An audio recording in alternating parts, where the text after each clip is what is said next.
You're watching Friday Night Blitz on Newswatch 12.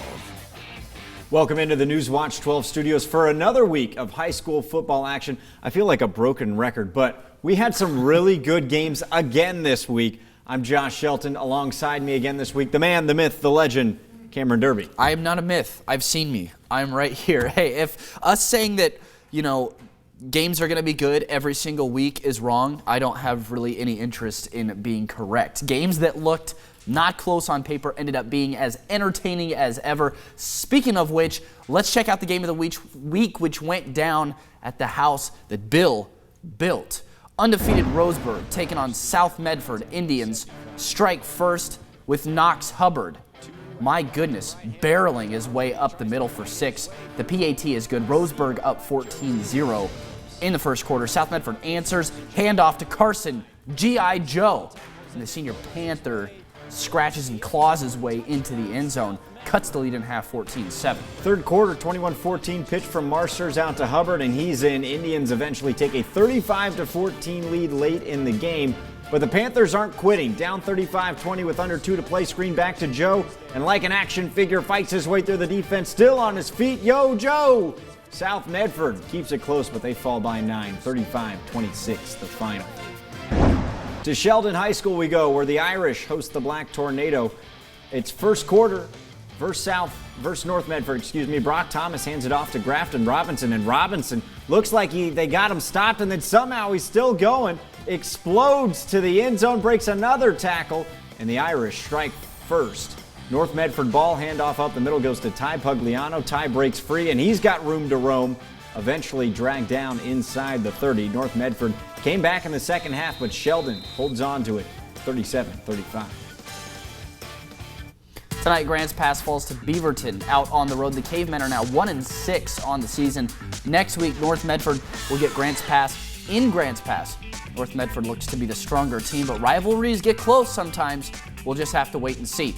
A Friday night of losses for the Rogue Valley teams and a couple close ones too. North and South Medford just falling short of W's. Just short. It's a tough break for both teams because they played well tonight. Here's a look at the Southwest standings as of today. Roseburg's division to lose right now. North Medford narrowly missed their first win in league play this season. They'll try it again next week with Grants Pass. South on the road to Westview High School. Best 3 teams make it to the playoffs from this division. Right now, it looks like only one Rogue Valley team has a shot at the postseason. They'll be fighting it out there. If you like defense, this game was for you. Thurston at the goal line as they host Crater. Gavin Knights is stood up by the Comet defense. This rematch of the 2019 state title. Thurston tries through the air, but Alex Boring's pass sails out of bounds. Thurston has to settle for 3. The 2019 rematch ends with Thurston holding off Crater 9-0. Heading to Ashland, the Grizzlies host Eagle Point. Isaiah Hill into the end zone early, gives the Eagles an early 2-touchdown lead, and then Hill does it again, this time from 30 yards deep, breaking tackles, finds the end zone on defense this time. None other than, you guessed it, Isaiah Hill gets Ronan Kimbrough and nearly takes it back. Kimbrough won't let that slide, though, as he returns with a deep ball, scrambling. Agra goes into the end zone for Ashland. And Isaiah Hill, guess what? Again, can't be cooled down as he runs it in, breaking multiple tackles. Find the end zone once again. Eagle Point wins big. Hidden Valley, Mazama, 2 of the best teams in 4A ball. The Vikings on their first drive, trying to settle down that pregame atmosphere and using the speed quickly get to the outside edge, and that is good for a 26-yard Vikings score, and the Vikings are rolling early. Next drive from Azama. Happy birthday, Brandon Gailey. The senior running it straight up the gut, gets himself a 37-yard present. He's 18 years old, and all of a sudden the Vikings are up 14. But the Mustangs are not out of this yet. Hidden Valley using some trickery. Daniel Awamazu in it. Quarterback finds Noah Stone. That puts the Stangs in the red zone. Couple plays later, 4th and goal. Quick one into the end zone, but it gets knocked loose. The refs called a touchdown, 14-7. That's as close as it would get, as Mazama goes on to score 28 more points. Final score, 42-7 Vikings. North Valley back at home after getting shut out to Mazama last week, taking on the Henley Hornets. The Knights already down 33-0 at the half. Henley with the ball, start off the third quarter, and on the second play of the second half, goodbye Tolson Higgins. 78 yards to the house to kick things off, and Henley is up 40-0. But let's not forget about that Hornet defense. Fly like a butterfly, sting like a murder hornet. The Knights have absolutely no answer for the Hornets defense as North Valley gets shut out for the second week in a row. Klamath Union and Phoenix at Jack Woodward, homecoming for the Pirates. And that's actually the Henley Hornets still going on. Here we go. Now we got Phoenix over at Phoenix Talent, a rising field. The students for homecoming in all pink tonight. One of these teams going to get their first win. KU real motivated for it. 21-8 Pelicans. That's my ball. Thank you very much. Tony Ortiz goes back to the house with it. It's only the second quarter. KU goes up 28-8 on the pick six. Phoenix already down 28-8. Trying to go for it on fourth down. William Greenwood still fighting for the Pirates. Gets the conversion on the fourth down, but the drive stalls out after that. The Pelicans keep laying it on. Look at this snag. Tony Ortiz again. Spoiler alert. Spoiler alert. Cam's catches tomorrow? Question mark? Exclamation point. KU wins it big. Medford. Cascade Christian made the road trip up to Silk Field. Cascade with the ball. Keith Reed looking for someone downfield. He escapes out of some tackles and then tries to air it out. But peep the play by Springfield's Jordan Vega, who flies in for the interception. The Millers are fired up after a Cascade stop. The Challengers have the ball at the goal line, and it's Cameron Ragu with the strong punch right up the gut. He goes in for the score. The Challengers shut him out 28-0. St. Mary's hosting Elmira. It's senior night for the Crusaders at Gary H. Wheeler Field. Opening minutes of the game, Elmira throws a Rocky IV style punch. Ian Drago, no relation to Ivan, turns it around the corner, puts the Jets on. PAT, or 2-point conversion, no good, 6-0. Halfway through the first, Tyson DePlanch on the screen. Stiff arm. Cameron is behind the camera. Watch out. Still got the play on tape. St. Mary's takes the lead. There were no Camerons injured in the making of this play. Well, that's good. Here's Drago again, right side again. Huge hit on the block down the sideline. Drago scoots in all alone. But a very gritty St. Mary's comeback in the second half leads to a St. Mary's win over 4A Elmira. Huge win for the Crusaders.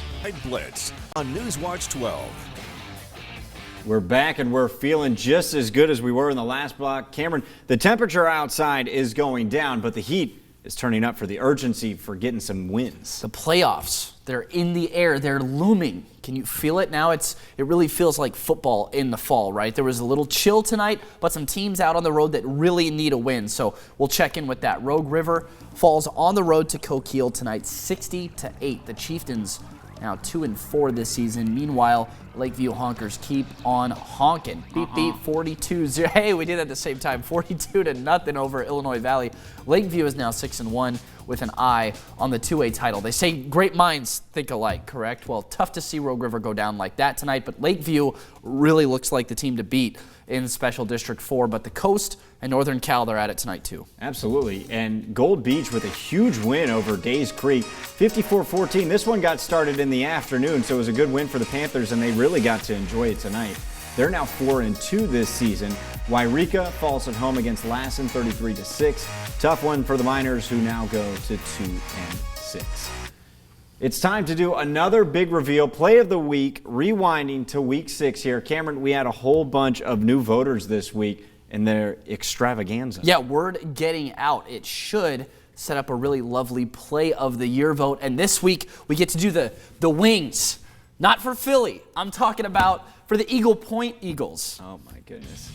All right, Cameron, sit down. Our winner comes from the overtime rivalry match between Eagle Point and Crater. Jimmy Copeland made a huge play. Watch him get up. Get up. The early parts of the game, that gave the Eagles the lead. Going and taking what's his. It's a skill you love to see in receivers. Copeland showcasing that perfectly. Congrats to Jimmy C., our Play 6 Play of the Week winner. On Newswatch 12. Back in. Welcome back. final run of the night. So much more football to talk about over the weekend. What feels odd, and this happens every year, right? The season goes by so fast. So not only are we thinking about playoffs being here soon, but our Play of the Year competition is looming. Yeah, and this is why we have to fit in as many plays as we can before that week hits us. Week 7 nominees start with a body of work from Isaiah Hill. Running back from the Eagle Point High School, he had not 1, not 2, or 3, or 4, or 5, or 6, but 7 rushing touchdowns. 6 came in the first half, and just to spice it up a little bit, he also got a pick that he almost took back to the house. Isaiah Hill running for MVP, but this week you can make him a Play of the Week winner. St. Mary's versus Elmira. Tyson Del Planche sidestep, stiff arm around the corner, straight at me, straight at the camera. St. Mary's got a huge win in this game over Elmira tonight, taking down the 4A Falcons. You can watch it one more time just for good measure. Brilliant open field play right here for the Crusaders. Vote Del Planche Play of the Week, Week 6.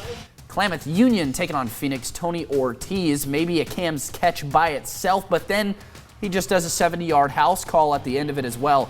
This sucks the life out of the opposition. Tony Ortiz was a man on a mission today, mission accomplished. He can finish off his strong trip to Phoenix with a Play of the Week win. Another game of the week. I get 2 in a row. They take on the Challengers, or South Umpqua, that is, back here in Medford. The game of the week is headed back to U.S. Cellular. I have to say, this is one of my favorite places to do a call from because of the view of the manor and the trees and the football field. It's breathtaking. 7 o'clock on Friday night. Thanks for joining us. Avoided a total meltdown in the newsroom tonight with the Ducks eking out a win against Cal. We'll talk more about that tomorrow on Game Night. Join us at 8.